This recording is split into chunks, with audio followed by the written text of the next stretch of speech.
To get Gabe back, man, it was awesome, man. I think shout out to the offensive line. Trent went down. David Sharp, who has had some better days, had some harder days early on in his career, has kept fighting, has kept trying to be a better player, and came out today and played great. So I got to give credit to all of those guys to have them all back, to have them all playing the way that they did. I thought they did an outstanding job. I think everyone would agree with that.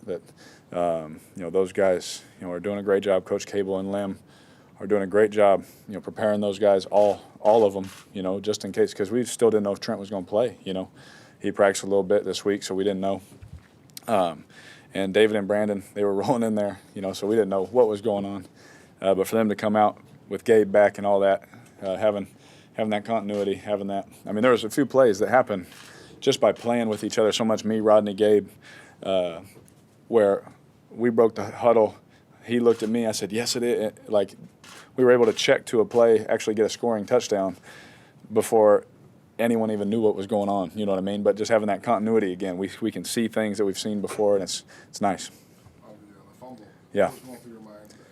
At what point were you thinking about the Dallas game or deja vu, maybe? As soon as after it happened, right? It's so. I told you, everyone's patting me on the head on the sideline like, you're just trying to make a play, and I understand, because like the ending of it is a fumble. It's their ball. Like, it sucks, But in that moment, I was telling you, it's so hard where you're like right there, and you're playing a tough team, where you're going to need all the points you can get. It's like, man, it's so hard not to try, Like, that's everything I've ever been about in my life is to try. Maybe I got to go two hands, right? Trying to extend with one hand isn't smart. That was stupid. But at the end of the day, like, it's really hard in that situation as you're running. Like, I'm not thinking about anything else, but, oh, man, I can get in, right? But it sucks, man. It's my fault. I let my team down on that. Did it have a feel of a kind of a shootout game that you guys were going to have to steadily score points and not capitalizing on red zone attempts like you guys have been in recent weeks? Do you think that was Yeah, we knew. We loved obviously we loved the plan coming in. We knew it was going to – anytime you're playing the Packers, you look back the past 50 years, they score a lot of points, right?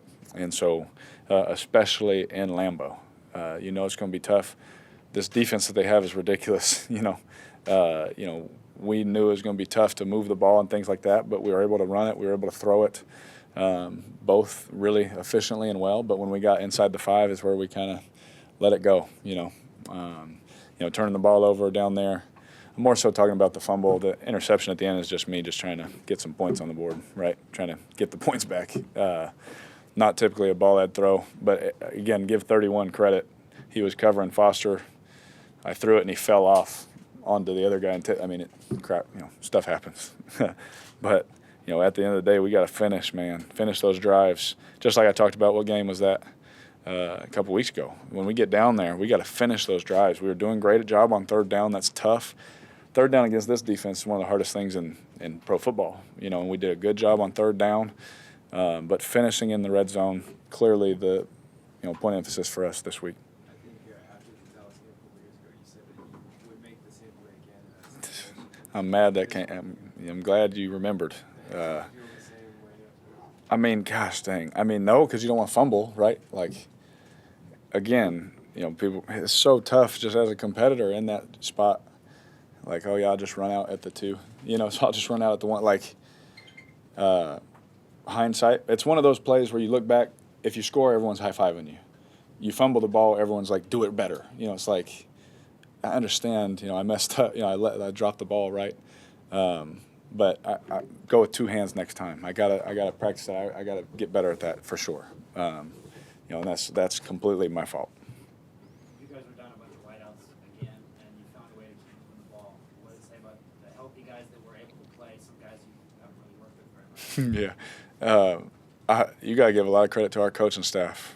The way Coach Gruden puts a game plan together, puts those guys in confident spots to make plays, right?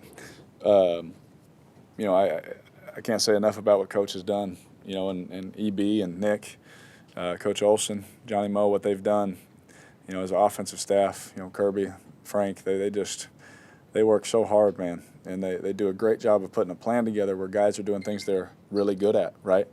We saw late. I mean, we saw, Keelan Doss have a 31-yard gain on a, in route on third down. In training camp, we didn't know that Keelan Doss was going to be our main target on a third down in Green Bay. We didn't know, Marcel was going to be someone we threw a go ball to on one of the better corners in the league, right? We didn't know that stuff was going to happen, but these guys, those players work their tails off in practice to where you're like, man, there's something special. They got some special abilities to them, and the way they compete in practice and the way that they compete in these games, you just gain confidence. The main takeaway for us was obviously we got to do better in the red zone, finish our deal, but our confidence that we have as an offense is really high. No one thought we'd move the ball the last 3 games we've played, and coaches have done a great job with scheme. Obviously, with players out and all that, I'm considering no one thought we would, but we've been able to do some really good things. But we only won 2 of those games, so we got to be better. Going in on the road again this week. With one left in the stretch, has it seemed longer than it actually was? Yeah. She talked about the stretch with one left in this. Everyone talks about the 5 games, Yeah. not being home. You have one left. Obviously, that would be huge to get that to go back home with that kind of support. It's felt like I'm tired. You know what I'm saying? Like traveling. That's crazy. It's kind of unheard of, right? But it's nice to know, even though we shot ourselves in the foot today, that we're in an all right position to make a run coming with a whole bunch of home games, right? We need Raider Nation to be loud, to be aggressive, to be there, after we get back from this last game, because we can put ourselves in a position to make a run with a lot of home games. We can look at it one of 2 ways, like, I'm looking at it, man, we get a lot of home games down the stretch, right? And I'm excited about that. I am tired of traveling, but we'll do it one more time. We'll grit it out and hopefully come back home with a win. As far as digging out of a hole, I couldn't imagine what it was like to be all of a sudden down 18 and then before you can even get your hands back on the ball in the second half. Yeah, that's tough. But the way we were able to move the ball, we were very confident. It wasn't like, I've been in some games where it's hard to get a first down, schematically or whatever the case is. It's just tough, And this wasn't one of those cases. So we knew what the points were. We've come from behind plenty of times. Had to do it against Chicago. We shot ourselves in the foot there. Had to do it then. So we're very confident. It wasn't like a cloud over our head kind of feeling, but very confident in what we had and what we can do. But it's tough, especially here against this opponent. That confidence, how much of that is tied to your tight ends Yeah. and matchup problems that they create? Oh yeah, huge, right? Like I talk about it, all 3 of them can do everything. Usually, you've seen, we get a group of guys that he can do this well, he does this well, and we kind of have to, move him around. We get one where Waller literally takes every rep in practice. He takes every rep in the game. He's like, he needed a break, right? He has to come out for one play, and we go straight to a play designed for Waller, which Derek didn't run during practice. He runs the little corner stop route. We hit him for a big play, right? Like, those guys can just plug and play them wherever they need to be. I'm checking protections with Waller in, with Foster in, with Derek in. The touchdown to Foster is a hand signal. We've never done it with 3 tight ends. But coaches, we drill those hand signals for everybody. We put the fullbacks out there and practice all these kind of things, right? We've never done it with 3 tight ends. They all did exactly what they're supposed to do, and Foster scores like that. Like that's how much confidence. You know what I'm saying? I'm trying to explain where I can hand signal something that they've not all done at once, and we can execute it. Last one. How confident are you in Josh Jacobs too? We always ask you about I'm sorry. What was the first thing? How confident are you in Josh Yeah. Jacobs too? Because Yeah. he's just keeping the play. Yeah, absolutely. The guy's a stud. He's one of the best backs in the NFL. He's a rookie, so they'll give him a year or 2 before they say it. But he's talent-wise, he's one of the best running backs in the NFL.